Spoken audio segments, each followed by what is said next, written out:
Hey everyone, the other day I talked about how to know when it's too late to apply a pre-emergent whenever your soil temperatures reach 55 plus degrees on average. And I kind of mentioned in passing that there are a couple of products that will buy you some extra time and work as a post-emergent as well. And those two products, the two products that I know of, and I say that I know of because they don't actually say this on the label. You can't find it on the label. You just have to know from using it. And we talk to the manufacturers, to reps. There's research online that shows it as well. So that's how we know. And the only two products I know of are Spectacle. That's what we use right now on our pre-emergent, and Dimension. Spectacle, if you're just putting it on your own home, it's going to be too expensive. So that's not really feasible for a homeowner to use. But Dimension is a great product. That's the one you need to go with.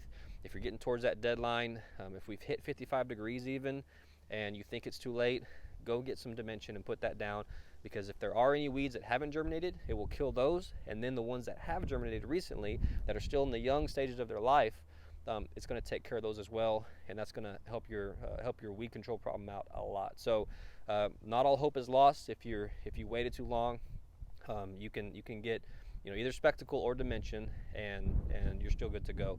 We actually apply Spectacle all the way through the end of March. We usually hit 55 degrees somewhere in the middle of March. We still got a couple of weeks left before we hit that. But once we do hit it, we'll continue through the end of March for a couple of weeks, because we know the product will still work if we're using either Dimension or Spectacle. So hope that helps. Have any questions about that, feel free to let us know. Thanks.